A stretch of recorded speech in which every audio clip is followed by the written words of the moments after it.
Liana, thank you very much for the kind introduction. Ladies and gentlemen, the headline of this panel is Lines of Defense, Securing Europe and its Neighborhood. There are many questions to be answered before building up a line of defense. As a former German officer, I know this. First, is it at the right place? Second, is it strong enough? But the third question, in conventional conflict seldom asked, is the fundamental one. Who is the enemy? Since the outbreak of the Ukraine conflict, challenges of security and defense have returned to Europe. And we will focus at first on the Ukraine. Mr. Rasmussen, let me start with you. The following lines are taken from the latest report of the OSCE Special Monitoring Mission. It's from yesterday evening. And let me just quote a few lines. The SMM recorded a 5-fold increase in ceasefire violations in Donetsk region, including a sharp increase in the number of explosions. In Lugansk region, it recorded more ceasefire violations, including more explosions. And it recorded ceasefire violations inside the Stanitsa-Luganska disengagement area. Its access remained restricted in the disengagement areas and elsewhere. The SMM observed damage to civilian properties from shelling in residential areas. And last but not least, the mission observed weapons in violation of withdrawal lines. This is the situation on the ground, day by day. And against this backdrop, what would you say? Is peace in the eastern Ukraine still realistic? Yes, on certain conditions. First of all, this is definitely not a frozen conflict. More than 10,000 people have been killed since 2014. I think we could achieve peace in the region, provided that a peacekeeping force is deployed, but I have to stress, a peacekeeping force with the right, robust mandate. And that is a peacekeeping force that has the mandate to operate throughout the whole of eastern Ukraine, including controlling the international border between Ukraine and Russia. And it should have the mandate to protect the people in the region and the infrastructure. So, provided we could deploy such a peacekeeping force, maybe up to 10,000 people, 10,000 troops would have to be deployed, but provided we can do that with the right robust mandate, I think we could achieve peace. Just one concluding remark on that. I think we should do what we can to improve relations with Russia. I think we share a lot of interests with Russia, security-wise as well as when it comes to economics. But I have to tell Russia, the road to a normalization of relations runs through Kiev. You have to change your behavior, then we can normalize relations. Thank you, Mr. Rasmussen. Mr. Kosachev, your president was the initiator of a UN proposal for a UN force in the Donbass, and Mr. Rasmussen's proposal is a bit broader, so to speak. What would you say? Is Mr. Rasmussen's proposal worth to be discussed? Any proposal is worth to be discussed under the precondition that the final solution will be accepted by all conflicting parts. As far as I understand, the people, the leadership of the two republics in southeastern Ukraine do not accept this idea, and Russia is not in a position to dictate. We do have a certain influence there. Thank you very much for not respecting people, 2 million people, who live in the conflict area and treating them as slaves of Russia. They are not. They are human beings. They are in a very difficult situation. If you would compare their situation with the situation of the Ukrainian army, trying to solve this conflict by military means, they are in a completely different situation because the army of Ukraine tries to restore the territorial integrity of Ukraine. Okay, but people who live there in the conflict area try to secure their safety. They speak about their lives because many of them will be immediately imprisoned and sentenced to life sentences in case something goes wrong. They are proposed and they are supposed to rejoin a country which is even worse in comparison with the country Ukraine was 3 years ago. If you would remember the origin of this conflict, 2 million people in southeastern Ukraine did not accept the nationalistic coup d'etat in Kiev. Ukrainian nationalists coming into power with the slogan, Ukraine for Ukrainians. Since that time, in 3 years, this situation has heavily degraded because now they have introduced a completely different law on education, which exclude any possibility of giving their children a possibility to get education in their mother tongue and their native language. They have introduced complete ban of using Russian language in local TV, reaching the social network, listening to Russian artists and things who want to make performances there.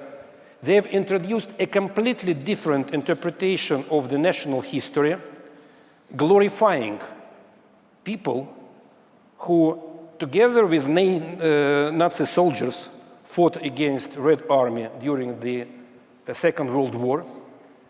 So they made, I mean the authorities in Kiev, they created so many additional problems in terms of reconciliation of Ukraine that I believe that we are far, far away from any solution, either political or military. And the most important thing is about the Minsk agreements.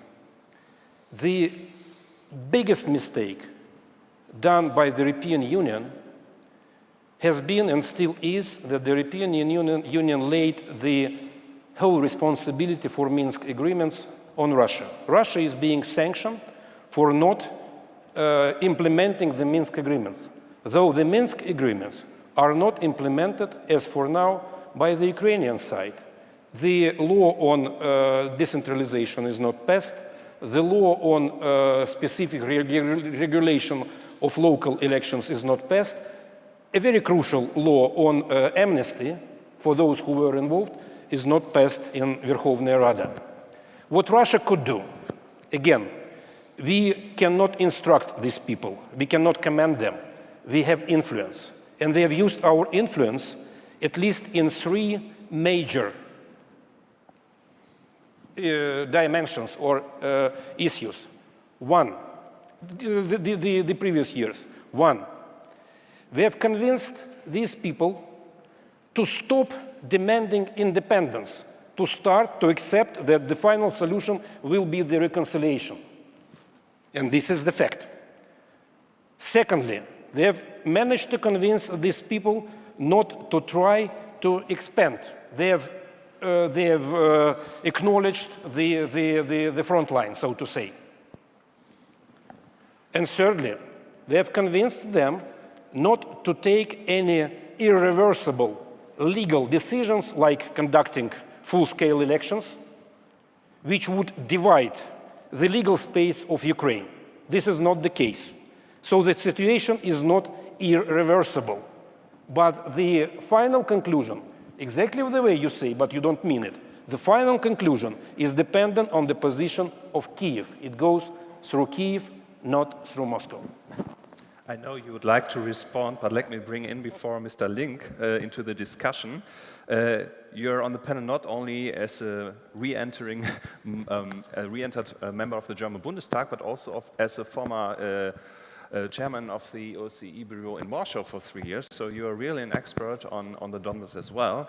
And we have already seen the lines of defense of both sides here on the panel. So my question to you would be, what would you think has to be done to reach a sustainable ceasefire in the eastern Ukraine? Well, thanks for the question. I really like understatement, but to hear our colleague Kosachev to speak that Russia is not in a position to bring Donetsk and Lugansk, the leadership of the two so-called People's Republics, to the point of accepting a fully fledged UN mission is really the understatement of the year. No, Russia is clearly in a position, and it showed it repeatedly, that you can bring these groups, and you are, of course, part of also modeling these groups, you can really bring them to the position where we would need to be, and that is indeed a UN role which would cover the whole area of these territories. Without the possibility from the outside to have a security factor, let's call it like that, in neutral terms, or as Anders Rasmussen said, a robust mandate for UN peacekeepers. Without that, indeed, I do not see any positive development. And you mentioned my previous function as head of the ODIHR. We were supposed, according to the Minsk agreement, to monitor the local elections in Donbas region. Now, after my mandate, I can speak a little bit more open on that. And I always was arguing in the last 2 years that we need, in order to have the local elections there, we need some sort of external security presence in order to guarantee the political and electoral process which needs to be fulfilled in order to have something which you can call free elections. And it was terribly difficult to convince all players to have that because nobody wanted to touch it. So therefore, it's good that we now have a discussion on a possible UN mission there. I would argue that it's really extremely important, but if and when it comes, it's absolutely crucial that it really covers the whole territory up to the point of the Ukrainian-Russian border. Thanks very much. Ms. Šekerinska, your country is not on the eastern brink of Europe, but on the southeastern, and your whole region has suffered many years of wars and conflicts and instability still. What is your perspective on the situation in the eastern Ukraine? And maybe, do you have a solution of combining these two positions? When you told me that the first question will be on Ukraine, the immediate thought was, after 20 years of doing politics in the Balkans, there is as much conflict and drama that a person can consume. So we in the Balkans have followed Ukraine not from a distance, but with a serious baggage and history and lessons learned, without wanting to come forward with 1, 2, 3 solutions, but seeing many parallels. And I have to say that some of the discussion, even now, about the possibility to influence certain politicians in Donbas actually resembles a lot a situation that we have seen in the Balkans, especially with regards to the situation in Croatia and the situation of the Serbs there. It wasn't visible in the 90s, but afterwards, when we were capable of actually analyzing what went on behind closed doors, what we have seen is that in a certain moment, the capitals were pretending that they have no influence. And then maybe in a certain moment, they actually did lose the influence. Why? Because they weren't exercising it. And the price was paid, especially by the people who have lived in Croatia and who have wasted an excellent opportunity to actually get constitutional arrangements, get legislative changes, and have really guarantees up to a very, very high standards. This is why, without the ambition of actually interfering between two different proposals, I would say that timing is important. And allowing things to continue doesn't mean that the situation remains frozen. And I'm not only referring to the casualties, but also that the political situation changes. And at a certain moment, even if there is a political will, it might be more difficult to tackle some of these challenges. What we have seen in the case of many countries in the Balkans, including our own conflict in 2001, when fortunately both NATO and EU acted together, is that it is very helpful for the political actors there in Ukraine to actually have a more unified, if possible, position by the so-called international community. Of course, in this case, it will be impossible, let's face it. But trying to bridge these differences and not see this as an area where someone will prevail will actually help first and foremost the people who live there. Thanks. Mr. Rasmussen, your chance to respond, but let me add one question, as already said to Mrs. Šekerinska. What do you think about seeing the Russian proposal as a kind of first step of your own proposal?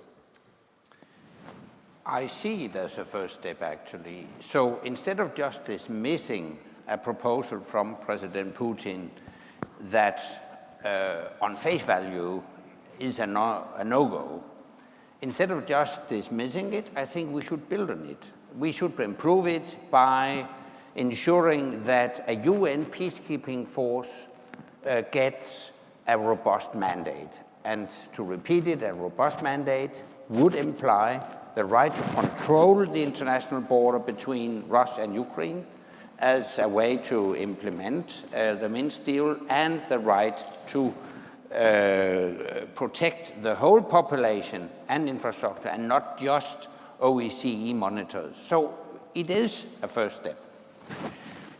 Mr. Kosachev, I think you are much too modest when you evaluate Russia's ability to impact on the situation. Today, 23 years ago exactly, Russia signed a very important document together with other nuclear powers, namely the so-called Budapest Memorandum, in exchange for Ukraine giving up her nuclear weapons. So from that time on, Ukraine was a nuclear-free country. We all appreciated that. And in exchange, Ukraine got certain guarantees, including from Russia, namely guarantees of the existing borders, which, by the way, also included Crimea as part of Ukraine, and guarantees of its sovereignty and territorial integrity. So all you need to do is to live up to your own promises in this Budapest Memorandum. By the way, Russia has also signed the OSCE Charter for European Security from 1999, in which it stated that all countries in Europe have an inherent right to choose their alliance affiliation themselves. So if you just live up to what you have signed, I think we're all okay. Several answers. One very specific lesson NATO gave the whole world was in the situation of Kosovo crisis. When you put the destinies of people, human beings, ahead of other things like the international law. Because there is no doubt that in terms of the international law, the operation of NATO in the former Yugoslavia was not a clean one. I hope you will confess that. But what is important was that you told the whole world, look, this is about human lives. This is about security of people. And this is how we do not care about the United Nations, OSCE, our commitments. We start bombing this country because we need to save human lives. That was the position of NATO. My second comment would be as follows. Rightly said, Russia recognized Ukraine as an integral state as early as in 1991 when the Soviet Union collapsed, with Crimea included, with all other territories included. And the only precondition was that the other countries coming from the Soviet Union would treat their citizens, in the first hand the national minorities, the same way we do it in Russia. I come from a very small constituency in Russia with a very small national minority, with some 700,000 people there, Mariel, and we still have 3 state languages in this specific region. During the independence time, Ukrainian authorities did whatsoever in order to limit the national minorities in this country of their rights. The autonomous status of Crimea was deleted, just deleted. They thought that recognizing the specific character of this territory will provoke separatist spirits. On the opposite, we did the same mistake previously with Chechnya. During a certain period of time, we in Russia denied, 100% denied any specifics about Chechnya, considering people living there as separatists and terrorists.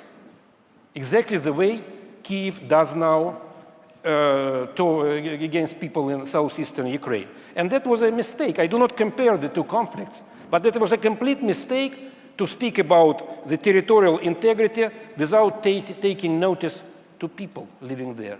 As soon as we started to treat these people in Chechen Republic as our citizens, with their rights, with their specifics, when we started to talk to them, immediately the conflict was solved. And this is my expectation of the Ukrainian authorities. As soon as they will stop talking about territories and start talking about people. As soon as you will start talking about people, not territories. As soon as they will start treating these people as their own citizens, not separatists, not terrorists, the conflict will be solved. The Budapest memorandum, yes, we know that it does exist. It was never ratified, by the way, by any participant country. You know that for sure. It does not have a legal, 100% legal status, but yes, we do recognize it. And we had so many other documents, very important documents. All of them were somehow deleted by the illegal, unconstitutional coup d'etat in February 2014 in Kyiv. Unfortunately, the Ukraine as a state ceased to exist for a certain moment because the constitution of Ukraine was completely broken, completely broken. We could have had a completely different development, and we made an agreement on that development. And by the end of 2014, we could have had a new election, the new president, the new constitution, without any conflicts in Crimea, in southeastern Ukraine. The situation developed in a completely different way because Russia did hold its promise according to this multilateral agreement, and we convinced Mr. Yanukovych not to use military force against people in the streets. The second part of that agreement, guaranteed by Germany, by France, was that people in the street will accept the political reform in the country. They will not continue to attack the authorities and the president in person. The next morning, you know how it developed. Unfortunately, I feel sorry that it developed the way it developed for Ukraine. But believe me, that was not the choice of Russia. That was the choice of people living in Crimea and living in southeastern Ukraine and not accepting an unconstitutional coup d'etat in Kyiv. That's it. Yes, one moment, please. I see that our time is running out already on the first issue. You're welcome. And I think we could talk hours and hours about the possibility of a sustainable ceasefire, and you'll get your chance to respond again. But let me give you one question additionally to you, Mr. Rasmussen, and to you as well, Ms. Šekerinska and Mr. Link. It seems that the Minsk memorandum is in a dead end. And yesterday evening, we already talked about this here, some members of the Berlin Foreign Policy Forum, and some said, well, maybe we will need to push the reset button, start a new process with other players maybe more experienced players, many more players, maybe at another location. So my question to you also would be, additionally, do you think we need a new process? And if yes, which kind of process should it be? Instead of the Minsk process, or? The Minsk process, yes. Yeah. Well, I do believe that the Minsk process is the best process we do have. I think we should aim at a full implementation of the so-called Minsk agreement. But I also think it would take a deployment of a robust peacekeeping mission to actually implement the Minsk agreement. So I don't think we should suggest a new process. I think we should continue, but ensure full implementation of the Minsk agreement. There is a very clear difference between Crimea and Kosovo. Russia took Crimea by force, broke international law, and annexed it illegally into the Russian Federation. No one has taken Kosovo by force. No one has annexed Kosovo into any country. It's an independent state, at least recognized by many countries, and the NATO action took part on the basis of UN principles of the right and duty to protect a population against a threatening genocide conducted by President Milosevic. So there is a very clear difference between Crimea and Kosovo. We'll move on to the Western Balkans afterwards. So just Mrs. Šekerinska. Do I move to the Western Balkans or I stay here? Yeah. Well, some of the problems or some of the consequences of this kind of dead end is that we go back to the opinions of the 90s that ethnically mixed countries are doomed. And this was the mantra in former Yugoslavia. In the 90s, I hear some of the same sentiments. And the dilemma is, where do you start? Do you first guarantee peace and then move forward with political reform, negotiations on a certain kind of package of agreement, including minority rights? Or do you expect the reform package to happen and then eventually guarantee the borders? I think it's an impossible endeavor to expect that under such circumstances where people are still casualties, where the threat of violence is still very strong, that any realistic reform can actually take place. It can even be adopted, but it will never work. At least this is the lesson that we have learned. Now I want to bridge the discussion and go back to the Western Balkans. I think that several countries still diverse in the Balkans have tried to learn the lesson of 20 years ago. And I believe that Macedonia in the last year, or at least in the last 6-7 months, have shown that having a diverse population, both in terms of ethnic and religious terms, should not always be seen as a weakness and a defense threat. Actually, when the political crisis hit Macedonia at the beginning of 2015, I cannot remember a single EU ambassador that talked to us about the political crisis that did not have just one question. Will this affect inter-ethnic relations, and will this country fall apart because you now fight between politicians of the same ethnic group, but inter-ethnic relations could be the unwanted casualty? We might have appeared a bit naive then, but reality proved us right. We said that we believe that a political crisis that was born out of democratic deficiencies, disrespect of rule of law, huge and rampant corruption,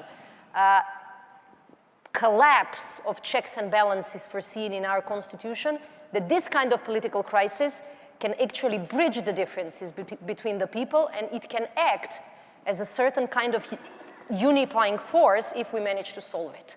As I said, this looked very naive at first. Many people were very worried, but the whole crisis, 2 years of daily protests that sometimes were on the brink of being violent, protests, counter-protests, negotiations, they actually made Macedonia a country where different ethnic groups have unified on the platform of democracy, rule of law, and anti-corruption.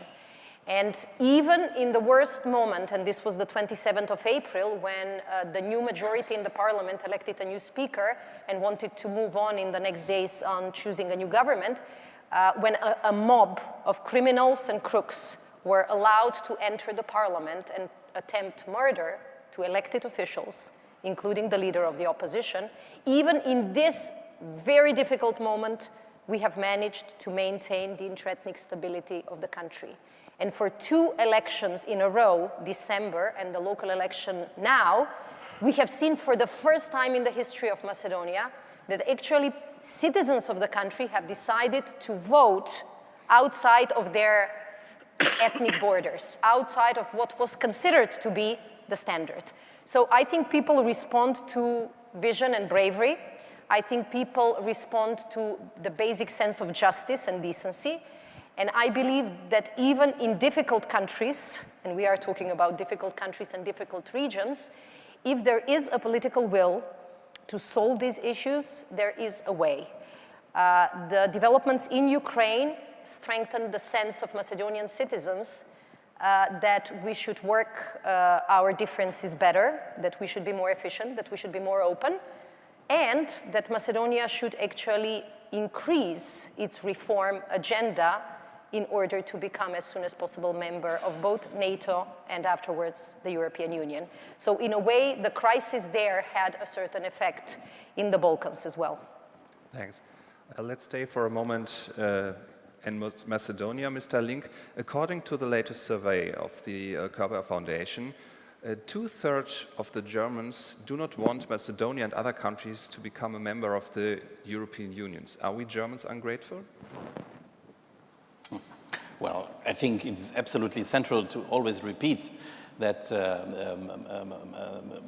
Macedonia has this perspective to become member of the European Union, and not only theoretically, but very concretely.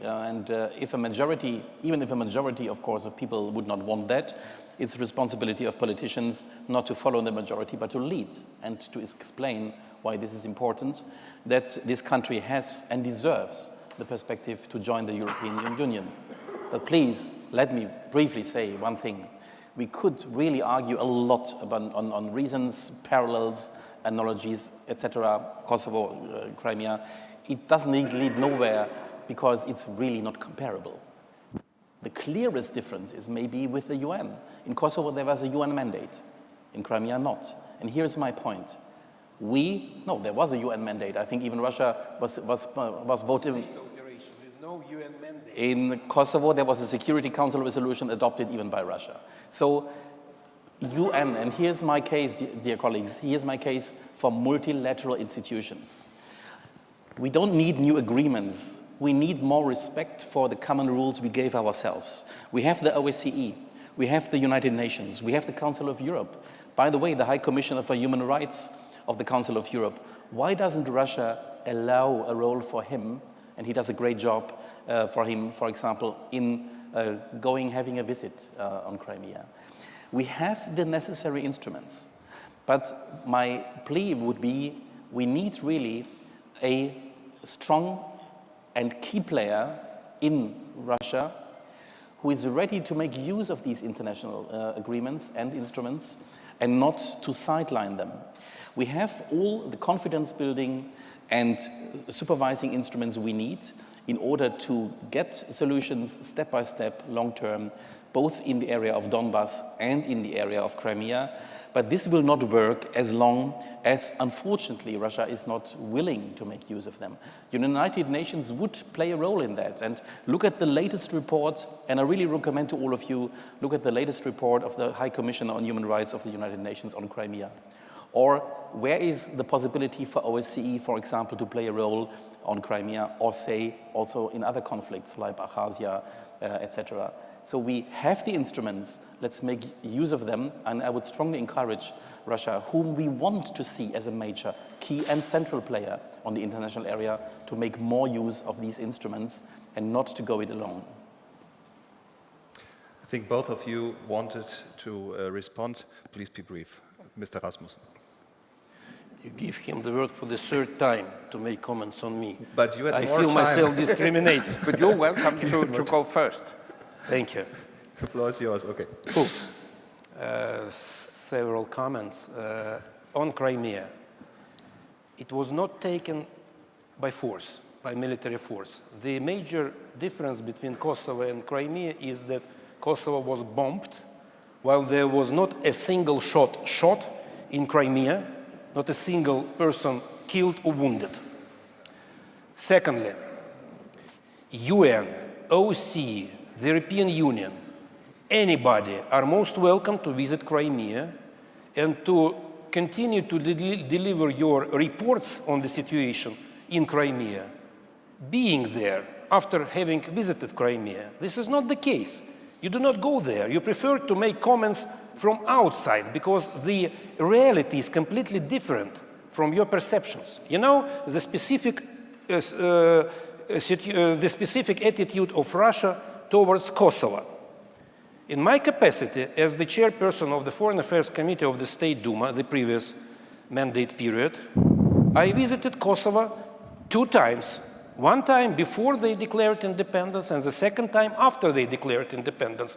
I was criticized by the authorities in Belgrade, but I did it in order to create my own opinion about what is going on in Kosovo. And one of the Kosovo leaders, Mr. Akim Cheko, was in 2007 in Moscow on my personal invitation. We tried to establish a kind of dialogue. You do not. You never contact any people in Crimea. You don't have a dialogue with them. You don't visit Crimea, which is absolutely open for anyone. And you don't grant visas for people who live in Crimea. You reject visas to them. And this is another 2 million people, by the way, human beings. You reject visas. I mean the European Union. This is the European Union policy, which is absolutely inhuman. So the difference is there. But the Crimea case is absolutely specific. You know, I speak too much, yes? Please be brief, yes. One specific thing, historic fact, probably you do not understand it. Everybody knows that Crimea was removed from Russia to Ukraine 1954. And people connect this decision with the former Soviet leader Khrushchev. This is, frankly speaking, not the case. Formally, yes. But please recall the specific year of 1954. Joseph Stalin died just 1 year before. Joseph Stalin would be revealed and condemned 2 years later, 1956, at the famous 20th Congress of the Communist Party of the Soviet Union. So the year of 1954 is still absolutely Stalinist time in the Soviet Union. And decisions there are being taken the Stalinist way, dictatorship way. And the decision to remove Crimea from Russia to Ukraine was done completely the same manner. You could send people to Siberia, you could send people somewhere else. Nobody asked them how they felt about that. And this situation, I don't insist that any decision taken by the dictatorship should be reconsidered, no. But any decision of that kind is very explosive, is absolutely sensitive, and needs to be treated in a very sensitive manner. You need to respect people who live there in a very difficult situation in a different society. And that was the outcome of this sensitive situation for Ukrainians, to respect the rights of Russians living in Ukraine, in Crimea. And the development the previous 25 years was completely the opposite one. They do not have any other state language but the Ukrainian one. And probably you do not know, but in Crimea, where people all speak Russian and not Ukrainian, you could not go to the court and get legal treatment in your language, your Russian language, because the only language was the Ukrainian language. And you could not go to the drugstore and get a medicine in your own language. You could get it only in Ukrainian language. And I would continue to give you these type of examples. It is absolutely stupid by Ukrainian authorities to ignore the specifics of Crimea. And even we have this tragic outcome, which Russia never tried to construct, never tried to provoke, never tried to create. We had to react on the development provoked by the Ukrainian authorities. That's it. I'm sorry. Just one very brief remark. I don't think that Tatars and other minorities in Crimea share your positive view on the human rights situation. But anyway, Come to Crimea I have just I have one point to make, namely, in 1994 you signed a document where you expressed your support for Ukraine's existing borders, including Crimea as part of Ukraine. Then you cannot, 20 years later, take Crimea and illegally annex it into the Russian Federation. That's not fair. And as long as you continue to destabilize the situation in eastern Ukraine, we cannot normalize relations with Russia. And let me repeat, I think Europe and Russia should cooperate much stronger, but you have to change your behavior first. Thanks. Russia did not take Crimea Mr. from Kosachev. Ukraine. The people of Crimea Mr. did Kosachev, take thank this you very decision. much. While you took Kosovo from We should really now Yugoslavia open the panel by your NATO operation, by the way. and open it to our listeners. I see already a number of hands raised. And the first one is Mr. Paviljonis from Lithuania. You got the floor. Thank you very much. Well, I represent the happy generation of Europe Whole and Free project that started with Berlin speech of Reagan, tear down this wall. Then we continued in '93 in Copenhagen European Council, where membership perspective was granted for Baltic states. Then we met with Mr. Rasmussen in Copenhagen in 2002. We concluded accession talks, NATO, EU, done. So then the West had a vision and stamina to continue and defend European and human values and actually tear down the walls erected by autocratic regimes, Soviet, now Russian. Now you have new wall created by Mr. Putin from Barents to Crimea with a lot of nuclear stuff, with a lot of artificially created occupied territories, with people killed, with information campaigns, with gray zone growing deep into European continent, with elections fraud and election, affected everywhere, all around. And that started in Bucharest, a NATO summit, when we showed the strategic weakness. Actually, we accepted the play that from today we kind of cooperate with undemocratic regime, trying to build democracies. That is unfair. So I think we have to learn from that period of 10 years of destroying democracies all around and come back to Europe Whole and Free period that I represent and maybe create some Europe Whole and Free phase 2 with clear vision for democratic Russia without the regime that is actually punishing the Russian people whom we harbor in Vilnius because they are not willing to be killed like Nemtsov was killed in front of Kremlin. And then continue with Ukraine, with Georgia, granting them maps, granting them membership perspective, kind of creating a vision that saved a country like me. I have 4 kids right now. I saw Soviet tanks in front of TV tower, and I'm happy only because of vision created by those people. We have to come back to it, and we have stopped playing with those regimes represented by Mr. Kosachev, and we have to start to take care of Russian people, of democratic people, of human dignity that we build here in Germany. Thank you so much. I think we should collect several questions. Maybe on the left side here, the gentleman. My name is Wawrzyniec Smoczynski. I'm heading a think tank in Warsaw called Politica Insight. I have a brief question to Mr. Rasmussen.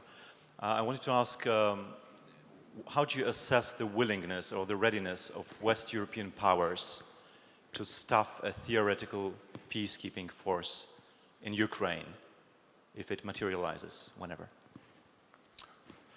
And the third one, now a lady over there. Ekatra Shelashvili, former Foreign Minister of Georgia.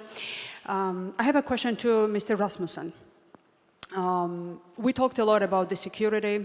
It's not the first year we hear the chairman of the Foreign Relations Committee from Russia, same narrative. same insult to our intelligence in the audience, perhaps. But the question is more about the future of the nations that are targeted by Russia. While we're not able to change the political calculus in Moscow right now, and at best can deter Russia from further destabilizing the nations around Russia, including Ukraine, Georgia for that matter, how can we strengthen these nations? How can we make Ukraine stronger? How we can build resilience of these nations so that their state institutions, their societies are stronger, resilient, and they are able to develop their futures in the way the nations themselves chose to develop, for them to become European nations, for them to be part of the larger transatlantic family, and to be safe and secure in the future as democratic nations. What needs to be done immediately now so that we can make Ukraine, Georgia stronger as nations to withstand the pressure and intrusion from the side of the Russian Federation? Thank you very much. Regarding the last question, I would also appreciate to hear the opinions of both of you, of Ms. Šekerinska and Mr. Link. But maybe... Not me.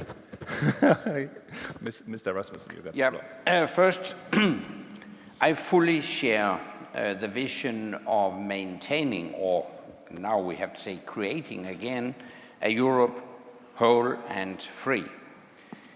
Actually, we tried to do that. You mentioned some examples. But let me add to those examples, that we try to include Russia.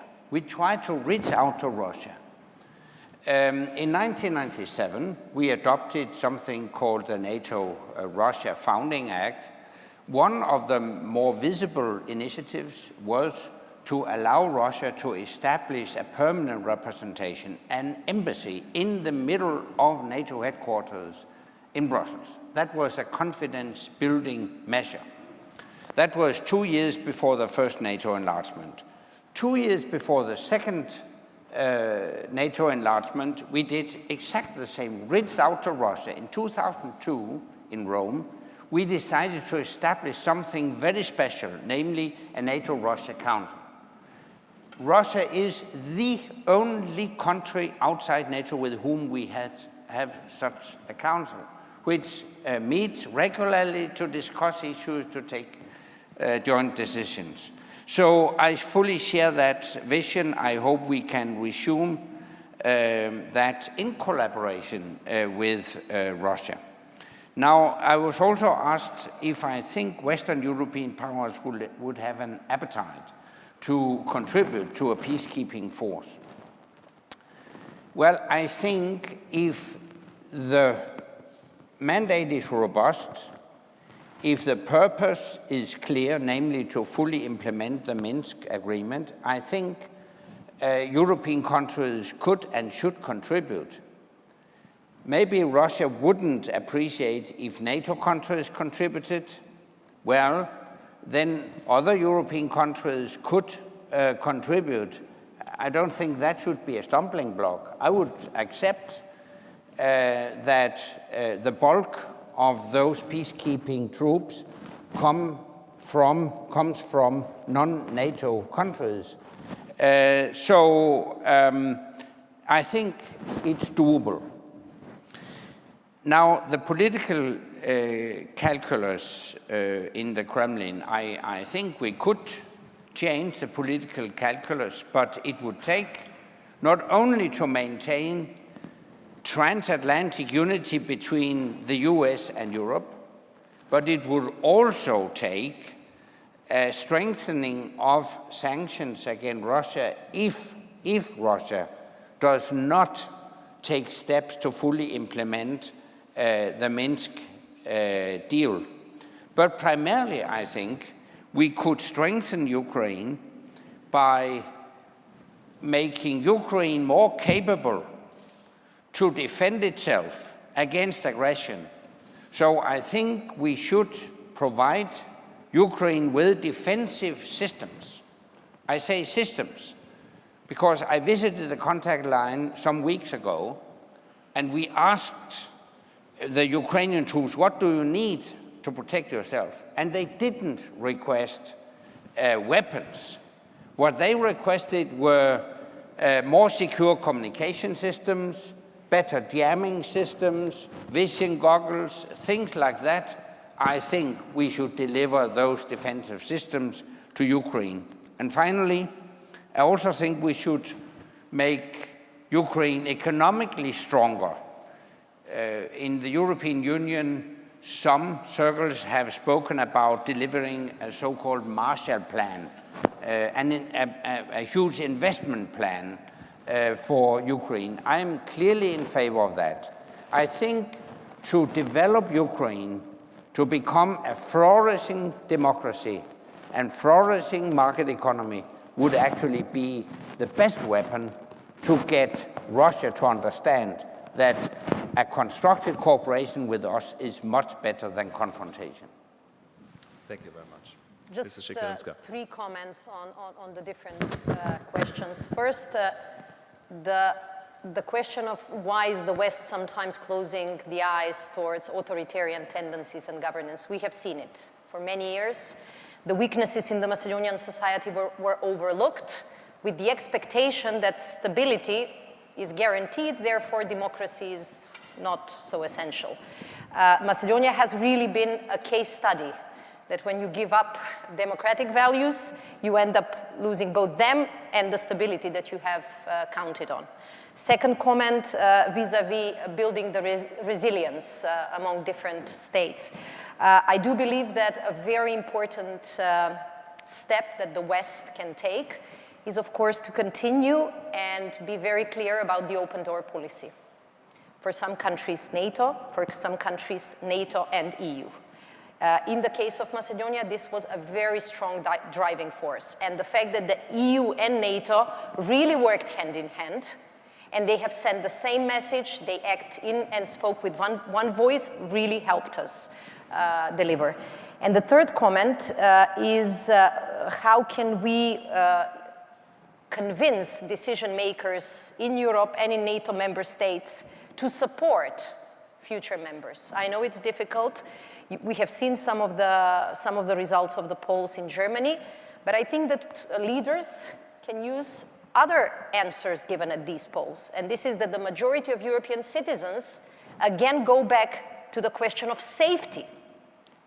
It's not only Ukraine and the different crises, it's also the migrants, and sending them the message that keeping the countries on the outskirts, in the periphery, making them aware that the door is open and that there is a possibility to join if you meet the necessary criteria, I think can add to the stability of the continent. And this is an argument that we can use, but this is definitely an argument that European politicians need to use, that enlarging EU, enlarging NATO with countries that wish to join is definitely an investment in the stability of both NATO and EU member states.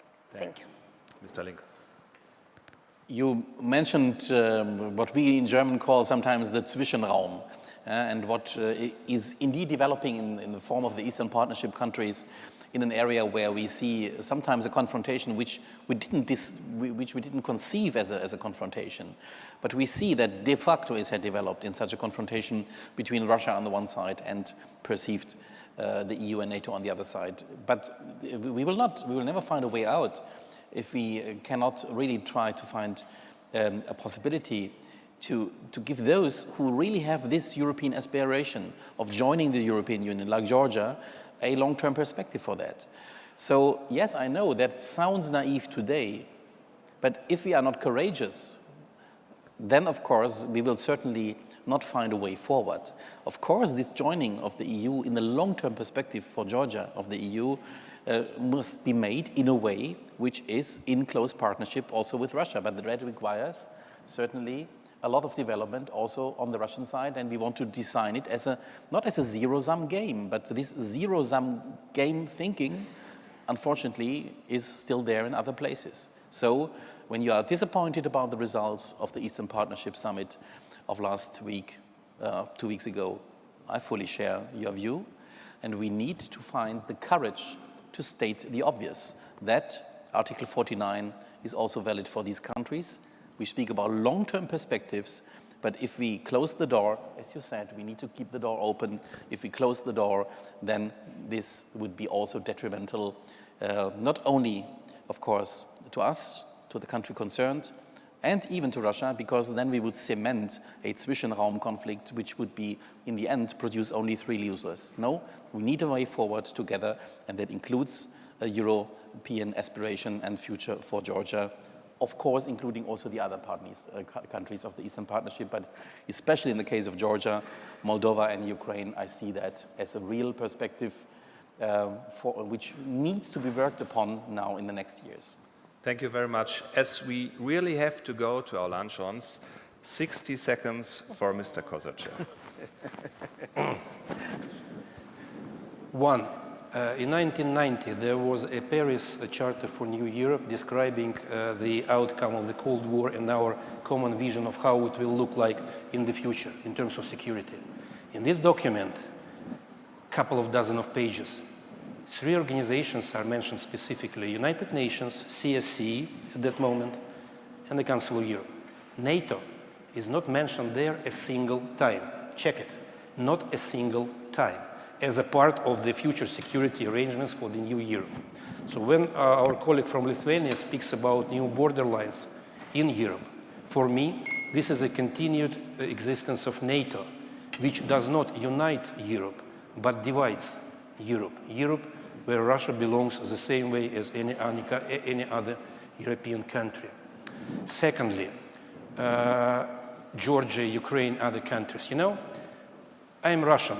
My nationality is Russian. But I believe that the major threat to Russian territorial integrity is the arrival to the Russian power of Russian nationalists. This is what I call the major threat to Russian territorial integrity, because it will immediately create so many problems. Unfortunately, this tragedy happened to Georgia, with Georgian nationalists coming into power with the slogan "Georgia for Georgians" and provoking the crises in South Ossetia and Abkhazia, in Moldova, in many other post-Soviet countries, and unfortunately, the last time in 2014, in Ukraine, with Ukrainian nationalists coming into power and undermining the territorial integrity of this country from inside. And I feel sorry for Ukraine, I feel sorry for Georgia, and I hope that sooner or later they will start to develop themselves as multicultural, multi-ethnic societies the same way they are now and have always been. And my last point is about your comment on Minsk agreements. You know, this interpretation, we should continue to sanction Russia for not implementing Minsk agreements, and we will support Ukraine with weapons and everything else to make them stronger, is completely in contradiction with the Minsk agreements. They will not survive the way you treat it, because if you continue to close your eyes on the Ukrainian part of these agreements, which are not implemented at all, and we continue to put all the responsibility on Russia, we will just kill the Minsk agreements, unfortunately, because this is not the aim of Russia, definitely. We want to keep these agreements, and we want to support the territorial integrity of Ukraine, but as a democratic country, respecting the human rights of all people living there, not just Ukrainians. Thank you very much. We have seen many lines of defense. Thank you very much for an intensive debate of the panelists and also of the questions from your side. Liana will tell you everything you got to know regarding the lunch. Thank you very much. Thank you very much.